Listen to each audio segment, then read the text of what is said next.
అందరికీ నమస్కారం. కలియుగ ప్రత్యక్ష దైవం శ్రీ వెంకటేశ్వర స్వామి వారి దివ్యామృతమైనటువంటి శ్రీవారి లడ్డూ ప్రసాదం. ఆ లడ్డూ ప్రసాదంలో వాడుతున్నటువంటి నెయ్యి గురించి ఈ సోషల్ మీడియాలో కావచ్చు, అటు పత్రికల్లో కావచ్చు, నేషనల్ మీడియాలో కావచ్చు జరుగుతున్నటువంటి రచ్చ అంతా ఇంత కాదు. ఇదంతా చూస్తుంటే నాకు చాలా బాధ అనిపించింది. నాకు తెలిసిన వాస్తవాలని ఒక హిందువుగా ఈ దేశంలో ఉన్నటువంటి కొన్ని వందల కోట్ల మంది హిందువులకు తెలియపరచాలన్న ఒక ఉద్దేశంతో ఈ వీడియో చేయటం జరిగింది. ఎవరైతే స్వామివారి ప్రసాదాన్ని స్వీకరించబోతున్నారో వారందరూ కూడా భక్తి శ్రద్ధలతో సంతోషంగా స్వామివారి ప్రసాదాన్ని స్వీకరించవచ్చండి.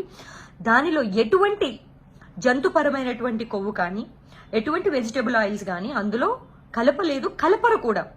ఎందుకు నేను ఈ విషయాన్ని ఇంత గట్టిగా చెప్తున్నాను అని అంటే, ఈ ప్రసాదం తయారీ వంటశాల ఏదైతే ఉందో దానిని మనం పోటు అని అంటే అది అందరికీ తెలిసిన విషయమే. దానిని కొన్ని ప్రత్యేకమైన కుటుంబాలకు సంబంధించినటువంటి పూజారుల చేత స్వామివారి ప్రత్యేకమైన నైవేద్యాలు, స్వామివారి ప్రత్యేకమైన ప్రసాదాలని ఈ లడ్డు ప్రసాదాలని తయారు చేయిస్తారు.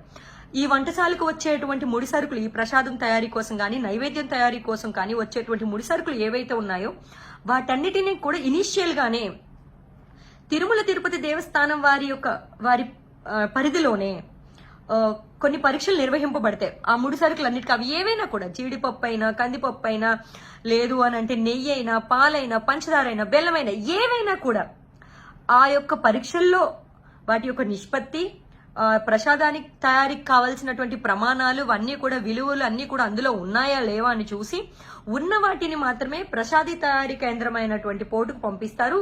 మిగతా వాటిని రిజెక్ట్ చేసి పంపించేస్తారు. ఆ యొక్క నివేదికను బట్టి, వాటి యొక్క ఫలిత నివేదికను బట్టి. ఆ ఫలితాల్లో ఒక నెయ్యి ట్యాంకర్ యొక్క ఫలితాలే ఈ రోజు మనకి సోషల్ మీడియాలోని చక్కర్లు కొడుతున్నాయి. ఆ ట్యాంకర్ని వెనకకు పంపించేశారు. అటువంటివి ఎప్పుడు కూడా శ్రీవారి ప్రసాదాల్లో వాడరు. ఇంతకు ముందు వాడలేదు, ఇక పైన కూడా వాడబోరు. నేను నేను ఎందుకు ఇంత నొక్కి వక్కాలించి చెప్తున్నాను అని అంటే, ఏ ప్రభుత్వం అధికారంలో ఉన్నా, ఏ పార్టీ వారు అధికారంలో ఉన్నా చాలా చిత్తశుద్ధితో ఉంటారండి. ఎందుకు చెప్తున్నాను అని అంటే, గత ప్రభుత్వం జగన్మోహన్ రెడ్డి గారి అధికారంలో ఉన్నప్పుడు కూడా ఈ ముడి సరుకులకు సంబంధించినవంటి, అది నందిని గీ అవ్వచ్చు, లేదు అని అంటే దుర్గా గీ కావచ్చు, విజయ గీ కావచ్చు, లేదా టిటిడి గీ కావచ్చు, లేదా జీడిపప్పులు, వేరే కంపెనీ జీడిపప్పులు కావచ్చు, పంచదార, బెల్లం, ఏమైనా కూడా ఇలా 46 రిజెక్షన్స్ జరిగాయండి. అలాగే అంతకుముందు చంద్రబాబు నాయుడు గారు అధికారంలో ఉన్నప్పుడు కూడా కొన్ని రిజెక్షన్స్ జరిగాయండి. అప్పట్లో ఈటీవీలో కూడా వచ్చాయండి. జగన్మోహన్ రెడ్డి గారు కూడా ఛానల్స్ లో వచ్చాయండి. ఇప్పుడు కూడా ఛానల్స్ లో వస్తుంది.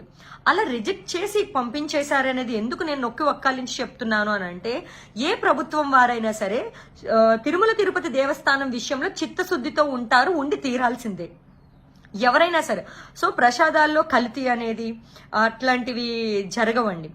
అయితే ఇక్కడ నేను ఈ వీడియో ద్వారా వేడుకునేది ఇంకొకటి ఏంటంటే, తిరుమల తిరుపతి దేవస్థానంలో కొన్ని వేల మంది, లక్షల మంది చెప్పొచ్చేమో, ప్రత్యక్షంగాను పరోక్షంగాను ఉపాధి పొందుతున్నారు.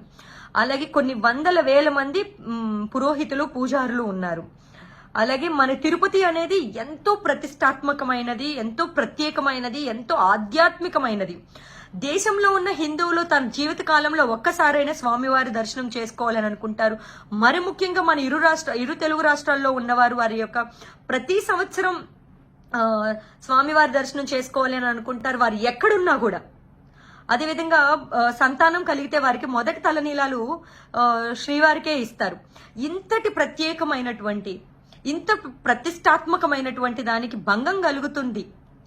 దీనిని ఏదైతే జరుగుతుందో ఇదంతటికీ కూడా తెరపడే విధంగా ఒక సరైన ఎంక్వైరీ వేసి దానిని త్వరితగతిన దానికి తెరదింపే విధంగా మీ యొక్క చర్యలు ఉంటాయని కోరుకుంటున్నానండి. ఈ రాష్ట్ర ముఖ్యమంత్రి వర్యులైనటువంటి శ్రీ నారా చంద్రబాబు నాయుడు గారిని, అదేవిధంగా ఉప ముఖ్యమంత్రులైనటువంటి పవన్ కళ్యాణ్ గారిని అతి త్వరలోనే ఈ యొక్క దీనికి ఇన్సిడెంట్ కి త్వరగా శుభం కార్డ్ పడుతుందని మిమ్మల్ని వేడుకుంటున్నాను, కోరుకుంటున్నాను.